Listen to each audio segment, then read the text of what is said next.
అంటారు కదా, మీరేమో తాతల తండ్రుల నుంచి వచ్చిన వారసత్వాన్ని కొనసాగిస్తున్నారు. అయితే ఊర్లలో బ్రాహ్మణులు కూడా ఉంటారు. అంటే గ్రాంధిక విద్యను నేర్చి పుస్తకాన్ని పఠించి పద్యాలు చదివి చేసే బ్రాహ్మణులు ఉంటారు. ఎస్, వాళ్ళ నుంచి మీకేమైనా పోటీ కానీ, మీరు ఈ పండుగ చేయొద్దని వాళ్ళు మిమ్మల్ని నివారించడం కానీ, ఎట్లెట్లా చేస్తామని అడగడం కానీ, నీకు అది తెలుసా, నీకు ఇది తెలుసా, నీకు విద్య వచ్చా, బ్రాహ్మణ విద్య వచ్చా అని అంటే మీకు తెలిసిన విద్యని కించపరచడం కానీ, మీ కళారూపాన్ని తక్కువ చేసి చూడడం కానీ, అటువంటి సంఘటనలు ఏమైనా ఉన్నాయా? ఉన్నాయి సార్. ఇప్పుడు వాళ్ళు కులాలకు బ్రాహ్మణులు అయినప్పటికీ వాళ్ళు ఎల్లమ్మ పండుగ చేయాలంటే మేమే చేయాలి.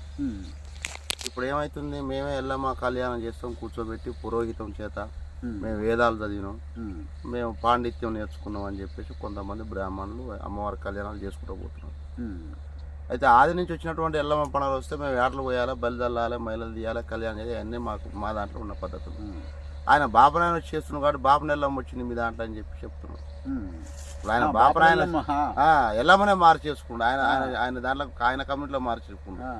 మీకు బాపనెల్లమ్మ ఉంది, బయలుదేరు చేయొద్దు, మేమే బాపనెల్లం చేయాలని బాపనాయన చేస్తున్నాం. దానికి తగినట్టుగా మళ్ళీ ఇంకే ఒగ్గు కళాకారులు ఉన్నారు. ఒగ్గు కళాకారులు అంటే వాళ్ళు కుర్మగొల్లల కిందకి వస్తారు. ఆ ఒగ్గు కళాకారులు ఏం చేయాలి, మల్లన్న దేవుని పండుగ చేయాలి, బీరన్న పండుగలు, ఆ తెలుసూరు వాళ్ళు ఒక కమ్యూనిటీ వాళ్ళు గంగాదేవి పండుగలు వాళ్ళు చేసుకోవాలి. కానీ వాళ్ళు ఏం చేస్తారు, ఇప్పుడు మేము అన్ని కులాలకు పండుగలు చేసేవాళ్ళం. మేము పూర్వం నుంచి మా తాతల నుంచి దొరవని గడిలో కూడా మేము మైసమ్మ కొలుపు చేసిన వాళ్ళం. ఇప్పుడు ఏమంటారు వాళ్ళు కురుమోళ్ళు, వాళ్ళు బయలుళ్ళు, వాళ్ళు మాది వాళ్ళకు పిండి చేసేటోళ్ళు, వీళ్ళు మీ ఇళ్ళకు రాకూడదు, ఆ ఎల్లమ్మ పండుగ కూడా మేమే చేస్తాం, మీకున్న మైసమ్మ పండుగ ఉప్పలం పండుగ మేమే చేస్తాం, వాళ్ళు రాకూడదని చెప్పి వీళ్ళు ఒకటి ఒగ్గు కళాకారులు మా మీద వేరియేషన్ పెట్టి ఆ రైతులని వాళ్ళని ప్రోత్సహిస్తారు అన్నమాట. వచ్చి మా దగ్గర మేమున్న ఊర్లలోకి వచ్చి కూడా మేమున్న ఊర్లలో కూడా వచ్చి చేయడం జరుగుతుంది. మేము చేయాల్సిన వృత్తి ఇది, మా వృత్తి మా కొల్లగొట్టుకొని పోతున్నారు, ఎందుకురా నాయన అంటే మాదేం లేదు, మీ ఆశను అడుక్కో అని చెప్పి వాడిని ముందలేస్తారు. ఇంకా వాడేమంటాడు, వచ్చి ఆయన ఇంట్లో పెట్టుకున్నాక వాడిని కాదని మనల్ని పెట్టుకోవాలి. ఆ విధంగా మా జీవనోపాధికి దెబ్బతీస్తున్నారు. అయితే మరి వాళ్ళకు ఉన్నటువంటి ఒగ్గు కళాకారులకు ఉన్నటువంటి వృత్తిని మళ్ళీ పండుగ చేయాలి. మొన్న కొమరెల్లి జాతర ఏదో అయింది, కొమరవెల్లి జాతర. అయితే మరి వాళ్ళు ఒగ్గు కళాకారులు లేకుండా అంత బ్రాహ్మణులే చేసారు. నేను నిన్నగాక మననేనండి ఒక సాక్షి పేపర్లో చూసిన, ఒగ్గు కళాకారులు లేకుండా అంతా బ్రాహ్మణులే చేసిరు, కించపరిచిన బ్రాహ్మణులు ఒగ్గు కళాకారులు అని చెప్పి ఇచ్చింది సాక్షి పేపర్లో. మరి మీరు భగవంతునికి మీరు ఏది ఇస్తుందో భగవంతుడు మీకు అదే ఇస్తారు.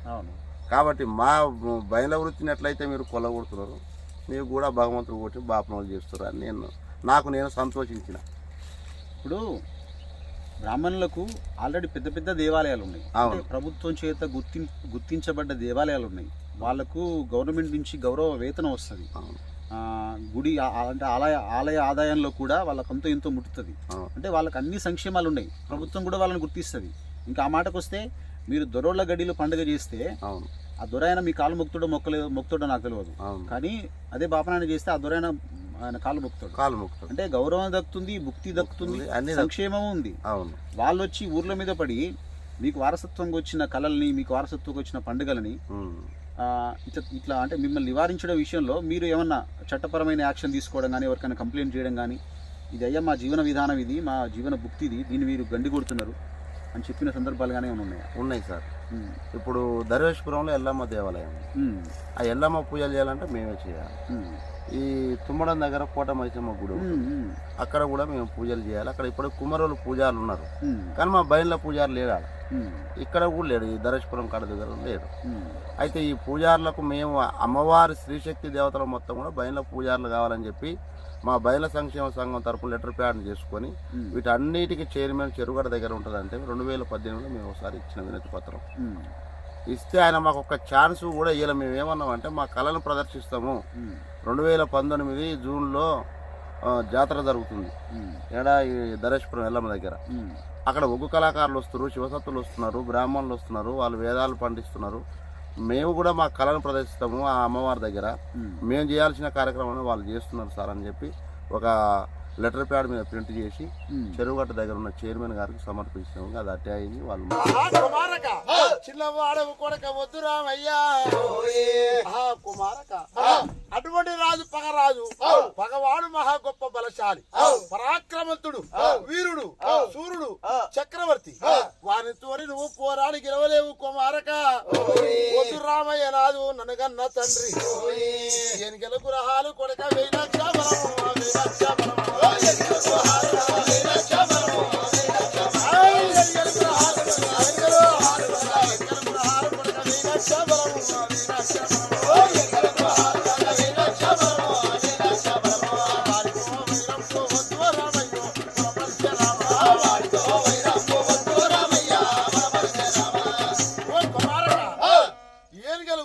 వేలక్ష మంది బలం ఉన్నవాడు వాడి తోటి యుద్ధం చేసి నువ్వు గెలవలేవు కుమారా వద్దు నాయన నీ పాదాలకు 10,000 శరణాడుతున్నది. ఆ మాట విన్నాడు బాగా పరశురాముడు ఎవరు పలుకుతున్నాడు పర పర పర దంతాలు పిండి బలగొరికి ఎర్రటి కళ్ళకు ఆ యొక్క రాముడు ఎత్తే కోపము తెల్లటి కళ్ళకు పరశురాముడు తెచ్చే కోపము సముడి ఏచనా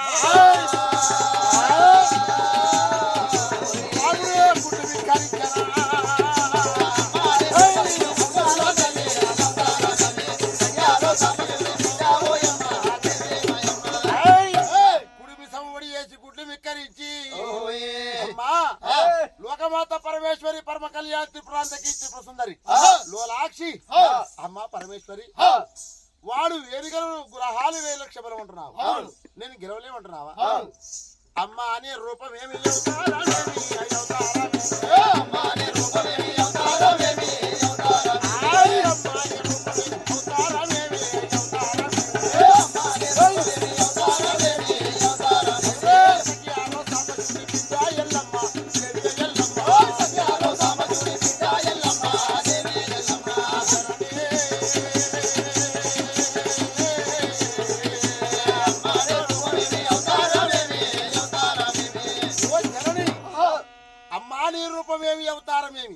నీ ఎటువంటి రూపము నీ అవతారం ఏమిటి సఖియారో సాంబ శివుని బిడ్డవు నీ గర్భంలో జన్మించిన వాడను నా యొక్క శక్తి హీనం అనుకుంటున్నావా ఏనుగలు కూడా 4,000 లక్ష బలం అంటున్నావు ఎడమ చేతి కంకణము కడితే ఏనుగల పడవేసి నేను వెనక వేట సాగిస్తున్నాను కుడి చేతి కంకణము కడితే గురహాల పడవేసి గుట్టలేస్తానమ్మా జీవించినను పంపే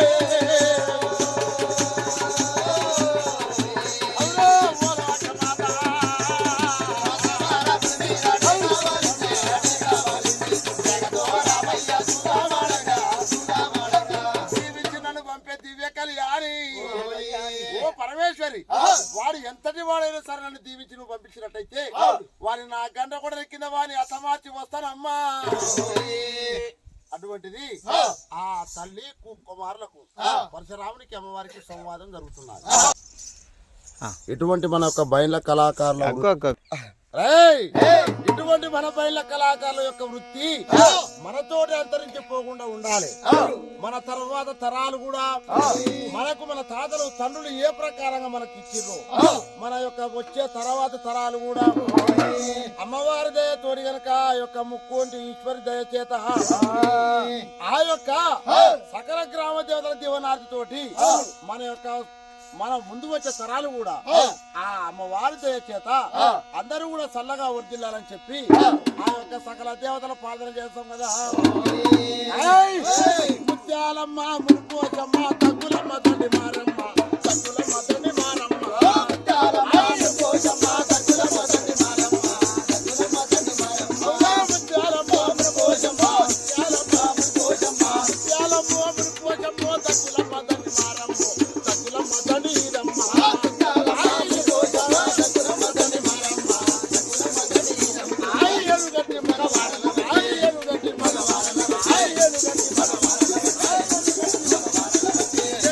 మగవాడ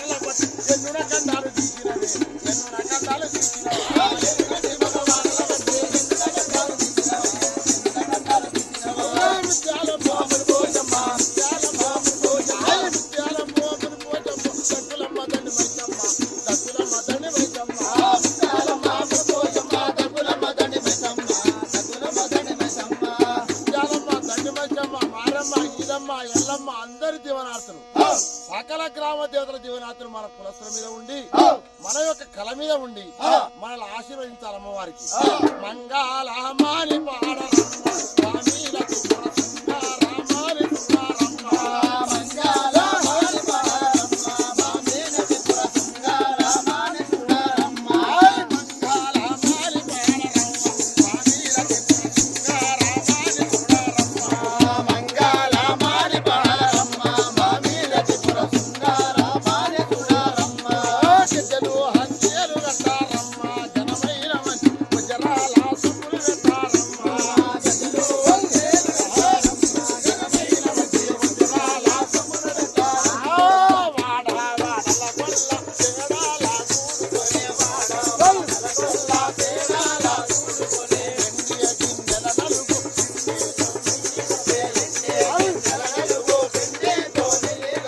అంజనాలత కూడియ మంగాళ మనరే మంగాళ మారి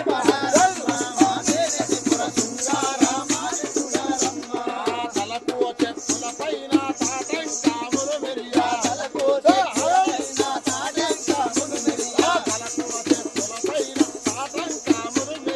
తలకు చెప్పుల పైన తాటంకాములు మెరియా గుండడియ కడియాలు మంచి అద్భుతమైన రవిక దొరికి అంగాళాలత కూడియ మంగాళ మనరే మంగాళ మారి